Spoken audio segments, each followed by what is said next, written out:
Jiménez. Gracias a todos por venir. El abogado de la ciudad empezará su presentación en unos minutos. Okay, so good evening, everyone. For those of you who don't know me, my name is Chris Callahan. I'm the city attorney for Salinas. And before we get started with the presentation, I just want to make a couple of introductions. First of all, for those of you who don't know, we have brand new city manager, Rene Mendez. We're very excited to have him.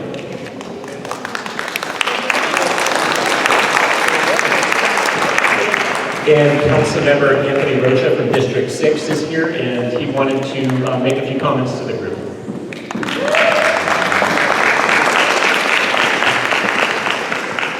Hello everyone, my name is Anthony Rocha. I serve on the Salinas City Council and I have the honor of representing the 6th District. Today we will have a conversation on housing initiatives going on in the city and more specifically on the proposed draft rent stabilization, tenant protection, and anti-harassment ordinances for the city of Salinas. It's absolutely imperative that we have as much community input as possible in the decision-making process, and that's what our meeting is about today. So please make sure to participate, to voice your opinions, to share your lived experiences as we draft these policies that will have a significant impact on the quality of life of the people in our community. So thank you for being here tonight. Please contribute to the discussion, and I look forward to this collaborative process with you all. Thank you.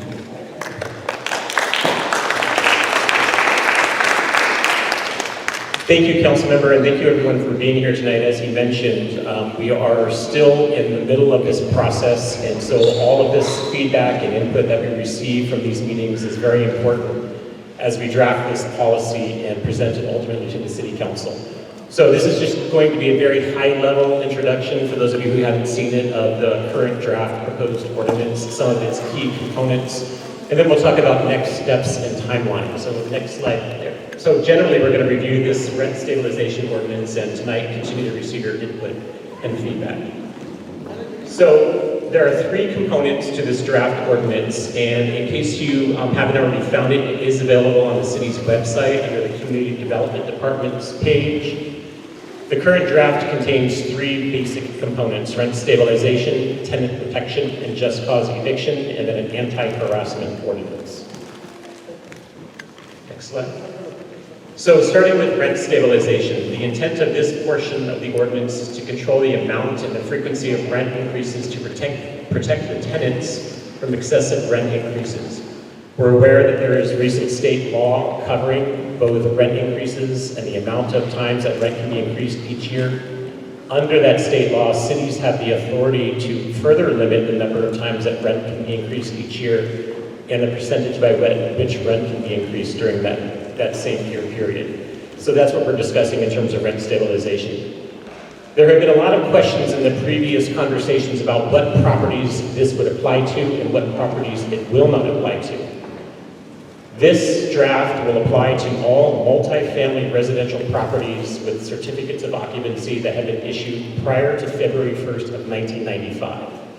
So that's a very key date. Anything that comes after that date will not be subject to the rent stabilization protections in this ordinance. We're prohibited from doing that by state law. So properties that would be exempt from this portion of the ordinance are most single-family homes or condos. There are some very slim exceptions to that rule. Units that are otherwise exempt under state or federal law, government-subsidized units, institutional properties, and other transient occupant uses. Next slide, please.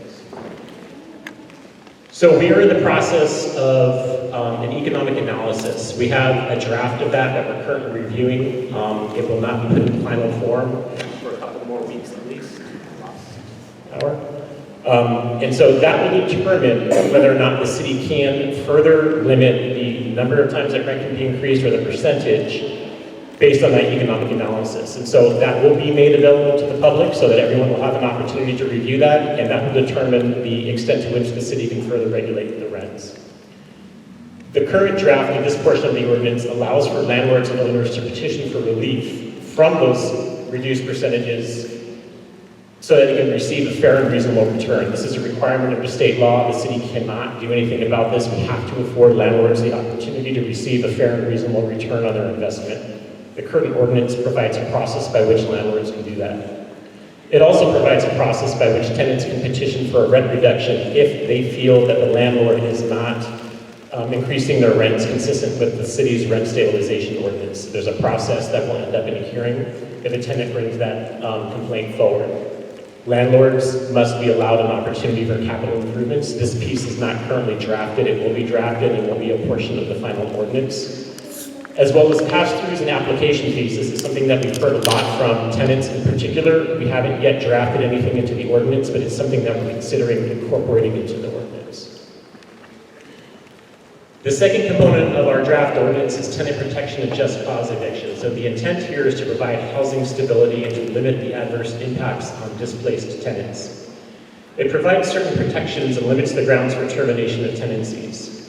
We've had this discussion at a recent Housing and Land Use Committee meeting as to the time period by which a tenant needs to be in the unit before they can claim protections under this ordinance. There was discussion as to whether or not it should just be 30 days of occupancy or 12 months of occupancy. And so that is a policy direction or decision that the City Council will have to make when the final ordinance comes forward for them to consider. It provides a definition for at-fault just cause and defines no-fault just cause evictions. For example, when the landlord seeks to recover possession of the property or do substantial modifications or to demolish the property. One of the other policy discussions that we had at the recent Housing and Land Use Committee was, in the event of a no-fault just cause eviction, how much tenant relocation assistance must a landlord provide? There was some discussion, and the Housing and Land Use Committee recommended that tenants be afforded 3 months rent as a relocation assistance benefit. There are also additional protections in this portion of the ordinance, specifically regarding notice. It requires that all notices be in both English and Spanish. And another provision, if a landlord decides to put a property back on the market after it was taken off of the market, it allows the tenant to inform the landlord that they would like the opportunity to re-rent that unit if it comes back on the market. There was some discussion as to how long the landlord would have to provide notice to that tenant that it's available again. We haven't yet decided that. The council will have to decide. The Housing and Land Use Committee decided to recommend the council either 3 years or 5 years. This would apply to all units except for most single-family homes, units exempt under state or federal law, again, government subsidized units, institutional properties, or other transient occupant uses. So similar to the rent stabilization ordinance. Next slide. The anti-harassment provision is intended to protect vulnerable populations and to prevent adverse health impacts as a result of involuntary displacement. This would apply to all residential rental units. Single-family homes would be included. There are no exemptions. This would apply to all properties. It prohibits landlord retaliation against tenants who want to exercise their legal rights under state law, federal law, or the city's municipal code. Such things as increasing rent, refusing to accept rent, decreasing or eliminating housing services or access to amenities, physical or verbal harassment would be things that are prohibited under this portion of the ordinance. We have heard comments from the landlords that they would like similar protections, and this is something that the Housing and Land Use Committee and the Council will have to consider as well. So timing and next steps. We have been aiming for a June 25th introduction to the City Council. We have received a lot of input, a lot of very good input. There's a lot of work that remains to be done, including the completion of the economic analysis. We will not make June 25th for the council meeting. We also want to be respectful of the many comments that we've heard that folks need additional time to understand these policies, to understand the ordinance, and to provide feedback. So we're now aiming for an August 20th City Council consideration. The goal is to have a revised draft ordinance done by the end of June 2024, with a revised draft released the first week of July. So that will give us the first week of July until August 20th to continue to have additional community meetings, to receive additional input and feedback on the policies before they're presented to the council. We will have additional Housing and Land Use Committee meetings during that period of time, as well as other community meetings so that we can receive additional input. Next slide. And that is the end of the presentation. I know that staff, Councilmember Rocha.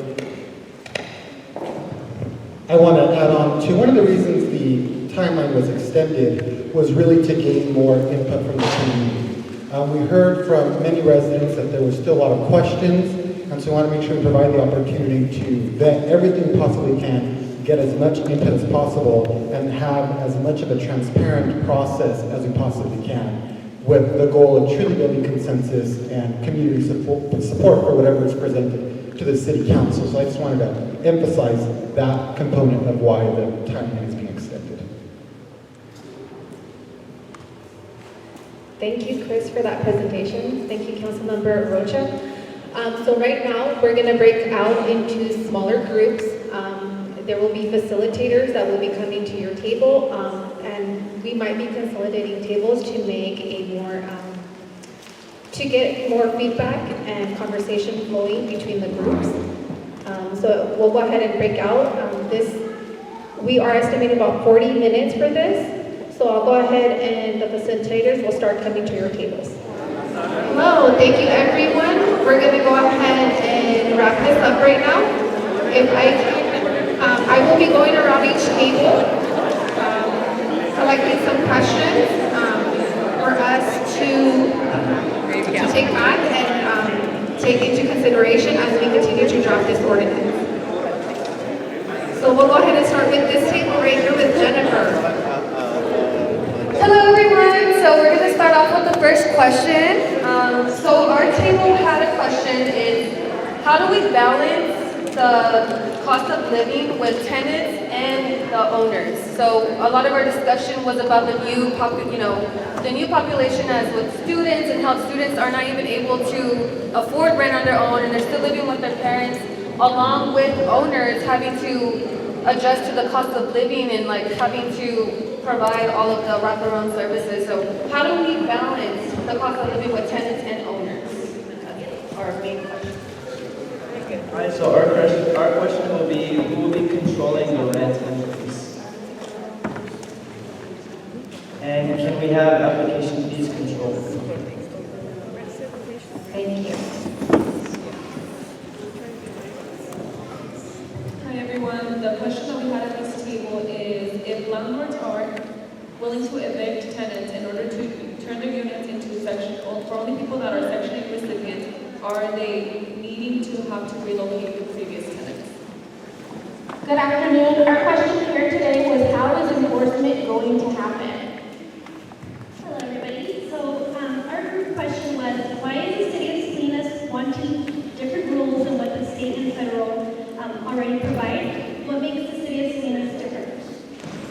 Hello, everyone. On my table, the key question that the folks on my table had was, why can the city create or have a rent control that is based on that is based or that takes into consideration the average salary of city residents to make it fair for everyone?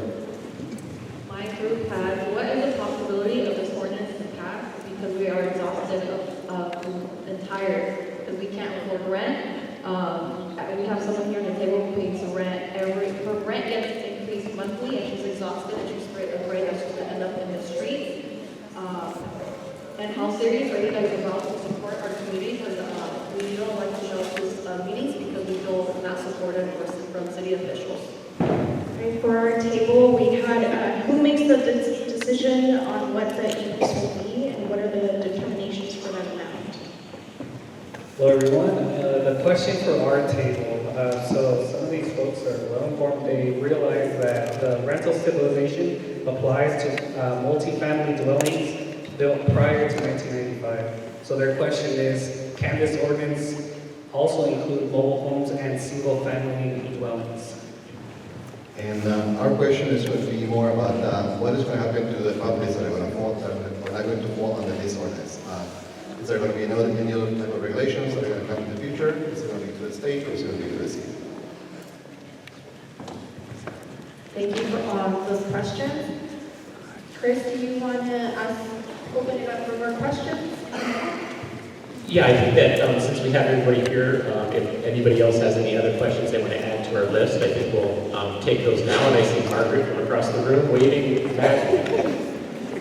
So this is my question. At a prior meeting, I noticed that, so I live in Brickworth, And at that particular meeting, Mr. Walker brought up what really sparked a question into my head. He said, I hope I get the numbers right, but he said, okay, we have 37 apartments out at Creek Bridge.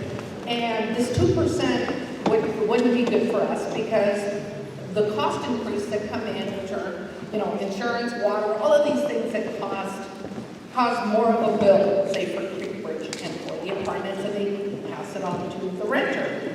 So he said this 2% isn't something that they could live with, that more like 5%. So that sparked, so my wheels started turning and I wondered, okay, if you've got 37 apartments or some other place that has, say, 50 apartments, and they're passing on that increase to those renters, shouldn't the renters, if they don't already have the opportunity to see either posted on the buildings or received in the mail from the manager or the landlord or the owner exactly how much the rent is going up, the water's going up, the wastewater's going up, the garbage is going up? Because say, they get increases, and let's just say some of those increases amount to 1% total, and now you have 37 tenants that are all going to pay 5%. How much, is it equitable? So I hope I'm kind of clear on that. And so that's my question. And is there a way for tenants to be able to have access to that and not just get this increase and say, okay, your rent is going up $100 because my costs went up. So I think renters should have the opportunity to be able to see exactly what those costs are. After all, they're renters, and that should be their right. Thank you. That was my question. My question just comes from maybe a little bit of ignorance about the California state law, but next year in 2025, our buildings with their occupancy certificate, is that year going to also move up? Is it a 30-year kind of like revolving limit on when the ordinance can take place, or will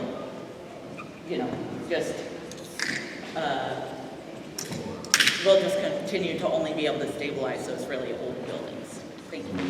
My question is, why 1995? I assume it's based on state law, but maybe looking at one?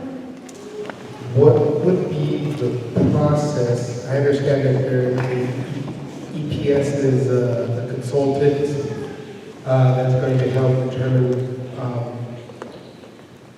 the economic analysis that's going to be provided that will inform the ordinance.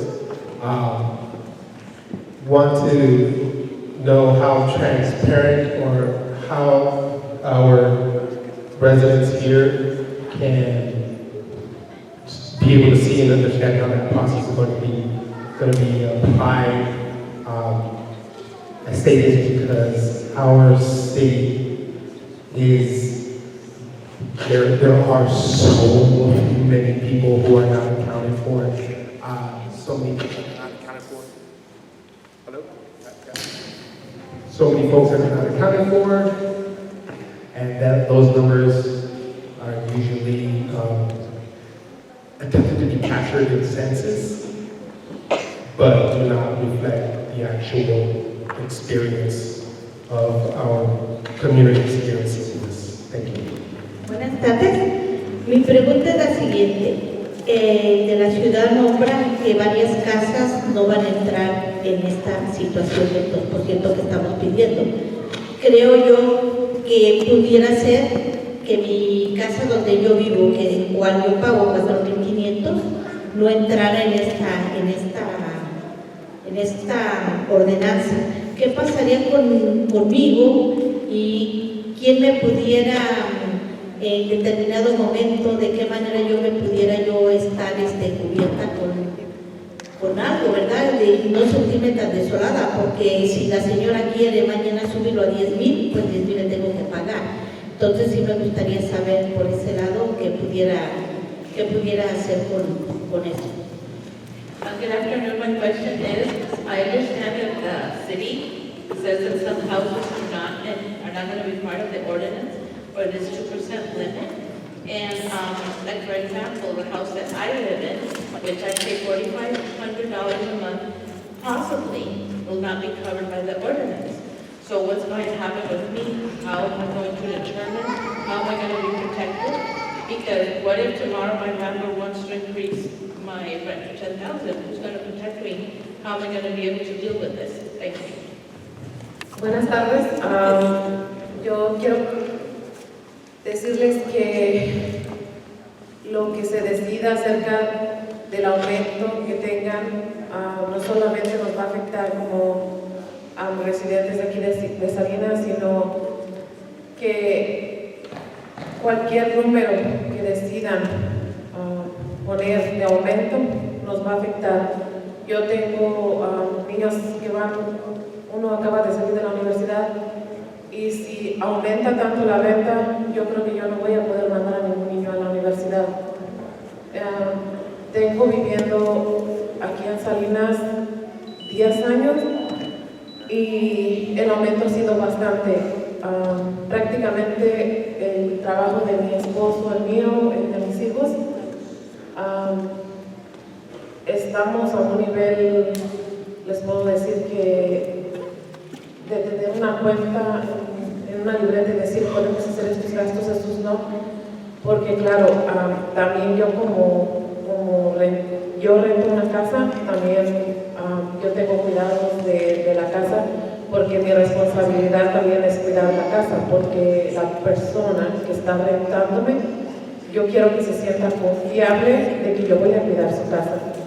Entonces, voy a pagar mi renta, así como yo voy a pagar mi renta, me gustaría que mi rentero se preocupara por las necesidades del hogar, del apartamento, casa, lo que sea. Entonces, sí sería importante que pensáramos, ¿verdad?, no solo en el aumento, sino en las consecuencias que va a haber en la familia. Good afternoon. I just wanted to say that whatever percentage you decide to increase the rent here in Salinas, it's not about the numbers, but I think all of us are going to be affected.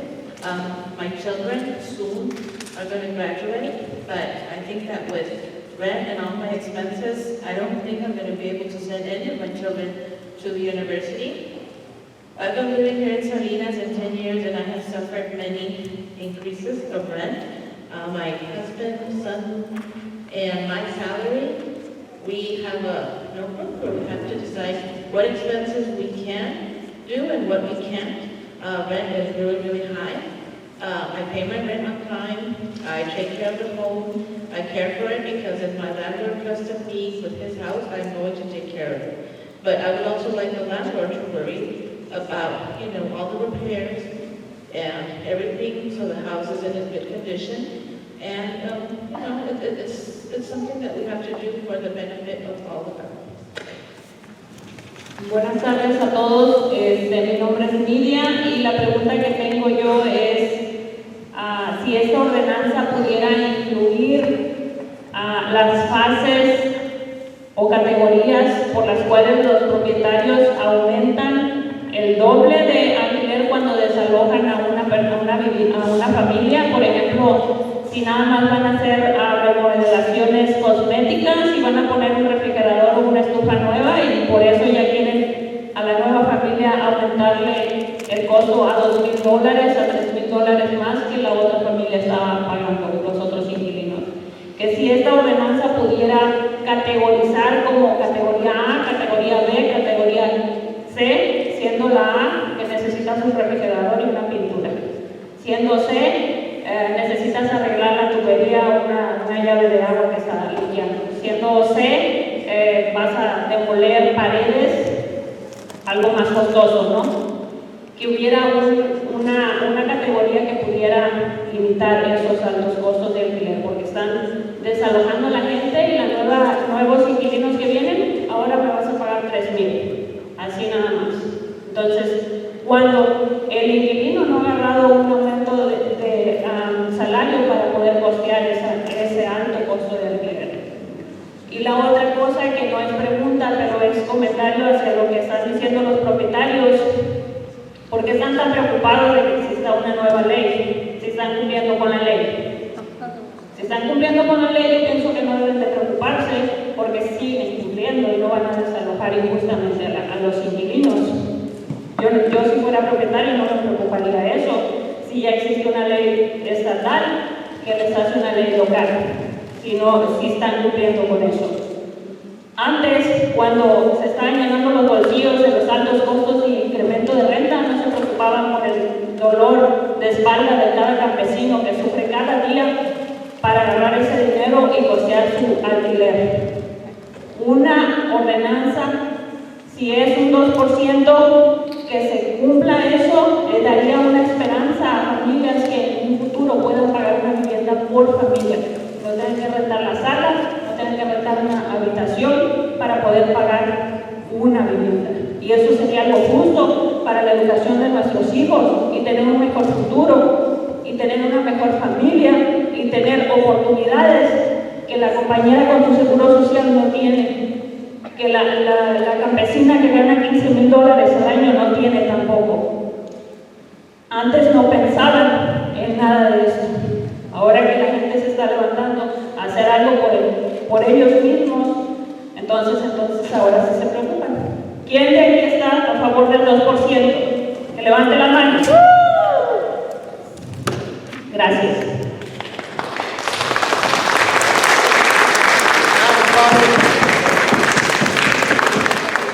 Good afternoon. So my name is Media, and one of the questions I have is the ordinance is going to include phases. Like for example, there's some repairs that the landlord has to do. For example, they have to clean or install a new fridge. It's something cosmetic. So, but are they going to evict the tenant and then are they going to increase $2,000, $3,000 for the rent? So what I'm asking for is there should be like categories. Like for example, category A is just going to be paint and just little cosmetic. B is going to be maybe a plumbing or a leak. C category, are you going to knock down a wall? So there should be categories, and based on those categories, the rent should increase. Because sometimes we're just evicting these tenants just to do cosmetic or things that are not that much. And the thing is that the other tenants are coming and they're paying $3,000 to $2,000 more. And so I think that should be controlled. Another thing, and this is a comment, so why should landlords be worried about a new law? The state law has always existed. And if the state law exists and you have complied with it, why are you worried of a new local law? You're saying you're going to have to comply with it. It's a local law. And you shouldn't be worried about it if you are going to comply with the law. And another thing, were you worried before when the paying of the field workers that they had to work long hours to be able to pay their rent? So I think that this ordinance, a 2% gives hope. Gives hope to the family, gives hope to the people that have to rent a home, and they have to rent the living room, or they have to rent a room. So I think this 2% it's fair, and it gives a brighter future for our family, because the children deserve to have a home for themselves, for their education, and be able to really rent a home regardless. I mean, how a field worker is going to be able to rent a house if he's just making $15,000 a year? That is not fair. Rent should not increase. So we do that for them. It's fair. And who here wants to have a 2% increase? Please raise your hand. Thank you.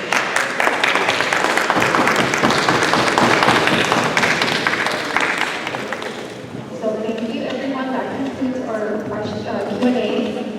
Please provide any questions or comments to your facilitator, and they will provide that question and feedback to our city attorney and staff.